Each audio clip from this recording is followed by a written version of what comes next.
Olá, bom dia. Hoje vou apresentar uma análise de demonstrações financeiras de uma das maiores e tradicionais empresas de varejo brasileiro. Neste caso, seria a Americanas S.A., atuando em um setor extremamente competitivo caracterizado por margens de lucro historicamente baixas e alta dependência de volumes de vendas e de capital de giro. A Americanas ela operava um modelo híbrido unindo milhares de lojas físicas e uma gigante operação de e-commerce. No entanto, a história da companhia ela mudou drasticamente em janeiro de 2023. Foi quando o mercado foi surpreendido pelo anúncio de inconsistências contábeis, estimadas inicialmente em 20 milhões. Posteriormente, as investigações confirmaram que se tratava de uma das maiores fraudes corporativas da história do país. Com isso, envolvendo operações de risco sacado, onde a empresa ela pegava financiamentos com bancos para pagar fornecedores, mas não registrava essa dívida como passivo financeiro, e sim como uma redução de indívida, indevida de custos. O impacto foi imediato, pedido de recuperação de judicial em poucos dias, perda de confiança do mercado e um rebaixamento severo de sua nota de crédito. Então, o, ao analisarmos o balanço patrimonial e a DRE de 4 anos consecutivos, de 2021 a 2024, o impacto do evento fica evidente nos números, principalmente após a reapresentação compulsória dos balanços passados para corrigir os erros contábeis. Olhando para a análise horizontal, quando comparamos o ano anterior, a crise de 2021, com o ano do evento, que foi em 2022, e os seguintes, vemos um encolhimento brutal da empresa, porque o ativo total sofreu uma forte contração, impulsionado pela queima de estoques e pela desvalorização de ativos intangíveis. Mas o choque real está na receita e nos custos. Por exemplo, na DRE, a análise horizontal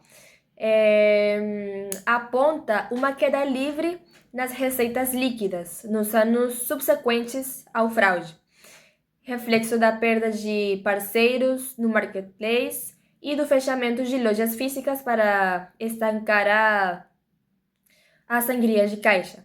Na análise vertical, a estrutura do balanço foi completamente distorcida. Em 2021, antes do mercado descobrir a fraude, a empresa ela aparentava, na verdade, ela aparentava ter uma estrutura controlada, com as correções feitas a partir do balanço de 2022.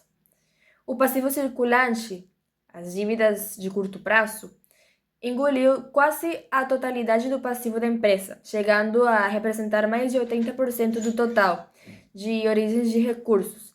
Na DRE, a análise vertical mostra que o custo das mercadorias passou a superar 100% da receita em alguns períodos, gerando prejuízo bilionário e tornando a operação verticalmente insustentável.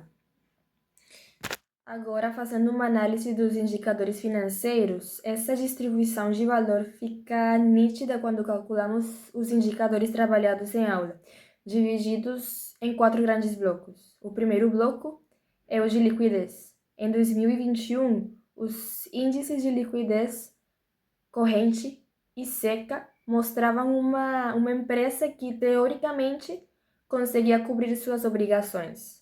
No momento em que a fraude veio à tona e as dívidas bancárias elas foram classificadas corretamente para o curto prazo no balanço de 2022. A liquidez corrente desabou para níveis críticos, muito baixos de 1,0. Isso significa que a empresa ela não tinha cheques de 0,50 reais, por exemplo, de ativos conversíveis. em dinheiro para cada real, R$ 1, de dívida que venceria naquele ano, por exemplo. No bloco de endividamento, o cenário é alarmante. O grau de endividamento saltou para níveis insustentáveis, fazendo com que o patrimônio líquido ficasse negativo. Isso é chamado como passivo a descoberto. A composição da dívida mudou drasticamente. O endividamento que antes parecia de longo prazo concentrou-se inteiramente no curto prazo, sufocando financeiramente a companhia. Agora, ao avaliarmos os indicadores de atividade, o ciclo operacional da empresa quebrou, com a crise da imagem e a recuperação judicial. Os fornecedores eles cortaram o crédito e o prazo médio de pagamento a fornecedores, que nesse caso seria o PMPF, despencou, pois a empresa passou a ter que pagar tudo à vista para poder conseguir abastecer o mínimo das suas prateleiras, enquanto o prazo médio de estocagem, que nesse caso seria a PME, ela aumentou, evidenciando o encalhe de produtos de maior valor agregado. Por fim, os indicadores de lucratividade eles confirmam o colapso. A margem bruta minguou a margem líquida e tornou-se profundamente negativa. O ROE, que aqui seria retorno sobre o patrimônio líquido, e o ROA, que seria o retorno sobre o ativo. Elas também despencaram para patamares vermelhos históricos, mostrando que a empresa ela passou a ser uma severa distribuidora de valor para os seus acionistas e credores. Em conclusão, eu concluo que esta análise, respondendo diretamente à provocação da atividade, sim, o evento contábil ele impactou e reconfigurou por completo a situação financeira da empresa americana CSA. Não se tratou de uma oscilação passageira de mercado, mas sim de um choque estrutural profundo. Embora a empresa tenha aprovado um plano de recuperação judicial que envolveu o aporte de capital por parte dos acionistas de referência e a conversão de dívidas sobre os balanços e ações nos anos subsequentes, os números de 2023 e 2024, eles provam que a recuperação operacional é bem lenta e dolorosa, em outras palavras. A Americanas de hoje em dia é uma empresa muito menor, mais enxuta e com desafios gigantescos.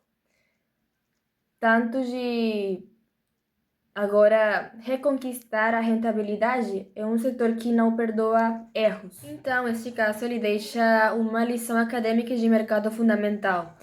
A análise financeira ela só é robusta quando ela é acompanhada de uma governança corporativa e de auditorias rigorosas, pois as distorções nas demonstrações contábeis elas podem camuflar uma insolvência iminente. E para concluir, com toda essa nossa análise, a resposta para a questão proposta ela é contundente, porque o evento ele destruiu a estrutura da capital original da companhia.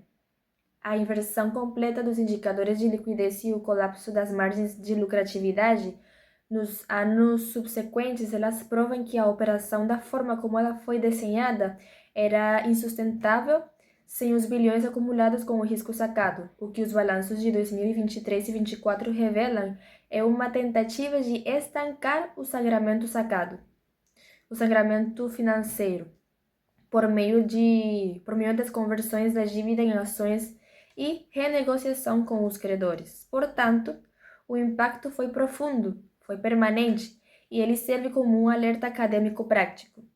Indicadores financeiros excelentes baseados em premissas contábeis distorcidas, elas são apenas uma ilusão de solidez. Então, isso seria basicamente a minha conclusão, em foco no choque dos indicadores. Muito obrigada.